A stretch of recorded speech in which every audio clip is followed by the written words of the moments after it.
Welcome to tree media devotional. అంకెల్లో అదృష్టం కార్యక్రమానికి స్వాగతం.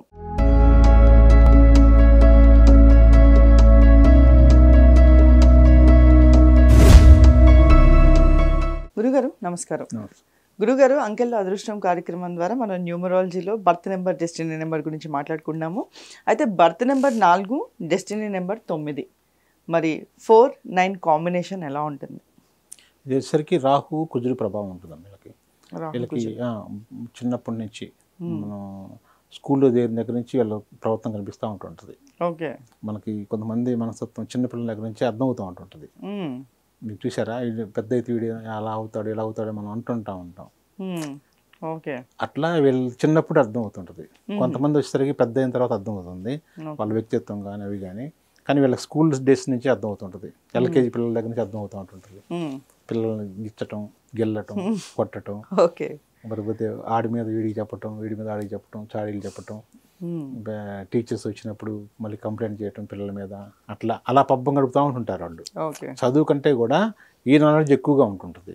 అది కొంచెం పెద్ద కొంది ఏమంటుందంటే జనరల్గా ఉండే లక్షణాలు చెప్తున్నాను నేను వీళ్ళకి. పెద్ద కొంది ఇక 10th క్లాస్ అలా వచ్చేసరికి ఇక రకరకాల తగాదాలు పెట్టడం, అది వీడు ఎంజాయ్ చేస్తూ ఉంటుంటాడు. సో అవతల వాళ్ళని ఇబ్బంది పెట్టి ఎంజాయ్ చేసే మెంటాలిటీస్. మెంటాలిటీ ప్లస్ అంటే ఇది కూడా ఏంటంటే ఒక పేరు కొంచెం రాంగ్ నెంబర్ పడ్డప్పుడు ఇంకా ఎక్కువగా ఉంటుంది. అంటే జనరల్గా తత్వం ఇలా ఉంటుంది. అది ఇలా ఉన్న ఈ నెంబర్లో ఉన్న వాళ్ళందరూ ఇలా ఉంటారని కాదు, కానీ జనరల్గా ఆ తత్వంతో ఉంటారు కాబట్టి పేరు కనుక ఏదన్నా బాగుంటే ఈ లక్షణాలు తగ్గిపోతాయి పెద్ద అయ్యేకొంది. కానీ చిన్నప్పుడు మాత్రం ఉంటాయి. వాటి వాసనలు అయితే మాత్రం వాళ్ళు మోసుకొని వచ్చారు, గ్రహ ప్రభావం వల్ల మోసుకొని వచ్చారు కాబట్టి అవి ఉంటాయి.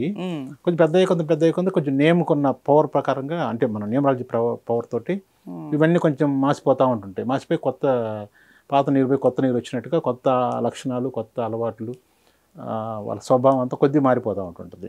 అదే కనుక పేరు కూడా ఫస్ట్ నుంచి నెగిటివ్ నెంబర్ ఉంటే మాత్రం ఆ వాసనలు మొత్తం మోసుకుంటూ వస్తూ ఉంటుంటారు. పెద్ద అయ్యేకొంది ఇంకా బాగా ఎక్కువగా ఉంటుంటాయి అనమాట. ఇక కాలేజీ స్థాయి పెద్ద అయిన తర్వాత వచ్చేసరికి ఇంకా ఎక్కువగా ఒక రకంగా శాడిజం కూడా తయారవుతారు వీళ్ళు. దుర్మార్గమైన ఆలోచన కూడా చేయగలుగుతారు.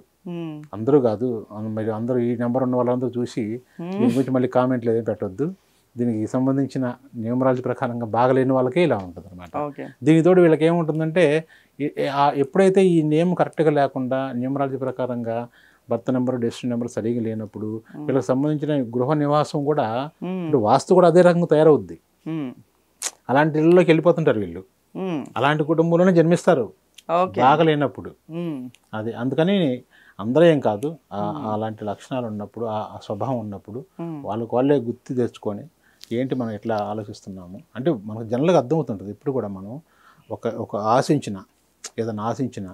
ఏదైనా కోరుకున్నా ఏం కోరుకుంటున్నాం అని మనం ఆశిస్తే, మనం ఆలోచిస్తే మనకు తెలుస్తుంది ఇది మంచిగా చెడు అనేది. సరే, తర్వాత మంచి చెడుని ఆలోచించిన తర్వాత అయితే ఏదైనా చేసుకోవడం అది వేరే విషయం. అట్లానే వీళ్ళు కనుక ఆలోచిస్తే మనం ఈ రకంగా ఎందుకు ఆలోచిస్తున్నాం, ఇట్లా ఎందుకు తయారవుతున్నాము, దీనివల్ల ఎదుటి వాళ్ళు ఇబ్బంది పడుతున్నారు, నేను ఇబ్బంది పడుతున్నాను అంటే మామూలుగా ఏంటంటే కొన్ని మనకి కామ, క్రోధ, లోభ, మోహ, మత్సరాలని వీటిల్లో కొన్ని లక్షణాలు వీళ్ళకి ఎక్కువగా ఉంటాయి. అవి అందరికీ ఉంటాయి, వీటికి కొంచెం కొన్ని పాళ్ళు ఎక్కువగా ఉంటాయి. దానివల్ల ఏమవుతుందంటే ఎదుటి వాళ్ళు ఇబ్బంది పడతారు, వీళ్ళు ఇబ్బంది పడతారు. వీళ్ళ లైఫ్కి మామూలుగా ఏంటంటే ఎవరైనా వచ్చినప్పుడు అప్పుడు దాకా మాట్లాడుకుంటా వాడు రాగానే అరే వాడు వచ్చాడు రాకుండా అని చెప్తారు, వస్తున్నాడు రా అనుకుంటారు. అంటే వాడు వచ్చినప్పుడు ఏం మాట్లాడుకోరు. తెలిసిపోయింది నీ యొక్క వ్యక్తిత్వం కూడా అవతల వాళ్ళకి తెలిసిపోయింది. అప్పుడు నీకు కూడా ప్రమాదమే కదా. నీ గురించి నమ్మకం లేకుండా నిన్ను అలా పక్కన పెట్టి చూస్తున్నప్పుడు ఇబ్బందే కదా. అందుకని కొంచెం పేరు విషయాల్లో వచ్చేసరికి మాత్రం కొంచెం మంచి నేమ్ చూసుకొని జాగ్రత్తగా కరెక్షన్ చేసుకొని ఏదైనా వాస్తుకు సంబంధించిన వాళ్ళు, ఈ బర్త్ నెంబర్, డెస్టినీ నెంబర్ ఉన్న వాళ్ళు వాస్తు కూడా చూపించుకోవాలి దీనికి. ఎందుకంటే ఒక్కోసారి దానికి పెద్ద ప్రమాదాలు ఇరుక్కుంటారు. కొంతమంది కేసులు ఇరుక్కోవటం, అనుకోకుండా కొంతమంది వాడికి సంబంధం లేకపోయినా కానీ ఏది పక్కవాడు చేస్తున్నా కానీ వీడికి పోయి ఇరుక్కుంటుంటాడు. ఒక్కోసారి వీడికి ఏం ప్రమేయం లేకపోయినా అలాంటి వాటిని ఇరుక్కోవటం కానీ కొన్ని అనుకోని ఆపదల్లో చిక్కుకుంటారు వీళ్ళు. అందుకని జాగ్రత్తగా ఉండాలి. ప్లస్ వీడికి కుజుకు సంబంధించిన కొన్ని పరిష్కారాలు చేసుకుంటే బాగుంటుంది. సుబ్రహ్మణ్య స్వామి టెంపుల్కి అప్పుడప్పుడు వెళ్ళి వస్తూ ఉండాలి. వెళ్తుంటే కొంచెం ఇబ్బంది లేకుండా ఉంటుంది. లేకపోతే చిన్న ప్రమాదాలు కూడా జరుగుతుంటాయి, బైక్ యాక్సిడెంట్లు కానీ ఇట్లాంటివి కూడా జరుగుతూ ఉంటుంటాయి. సో గురుగారు వీళ్ళు తీసుకొచ్చిన జాగ్రత్తలు సుబ్రహ్మణ్య స్వామి గుడికి వెళ్ళడము, దానికి సంబంధించిన స్తోత్రాలు అవి చదవడం అంతే. చదువుకుంటే బాగానే ఉంటుంది. పోతే ఈ లక్కీ నెంబర్స్ కూడా 1, 3, 5, 9 ఈ డేట్లు ఏదన్నా మంచి మంచి కార్యక్రమాలు చేసుకోవడం కానీ, పోతే మ్యారేజ్ విషయంలో కూడా కొంచెం జాగ్రత్త పడాలి వీళ్ళు. మంచి నెంబర్లోనే చేసుకోవాలి. ఈ 4, 13, 22, 31 డేట్లో చేసుకోకూడదు. 8, 17, 26 ఆ డేట్లో చేసుకోకూడదు. అట్లా ఒక న్యూమరాలజిస్ట్ ప్రకారంగా వెళ్ళి మ్యారేజ్ విషయంలో కూడా కొంచెం డేట్ అది పెట్టుకొని జాగ్రత్తగా చూసుకొని ఆస్ట్రాలజీ ప్రకారం కూడా వాళ్ళకి కొంచెం మ్యారేజ్ కుదురుతుందా లేదా అని చెక్ చేసుకొని చేసుకుంటే లైఫ్ కూడా వాళ్ళకు దాంపత్య జీవితం కూడా బాగుంటుంది. ధన్యవాదాలు. నమస్తే.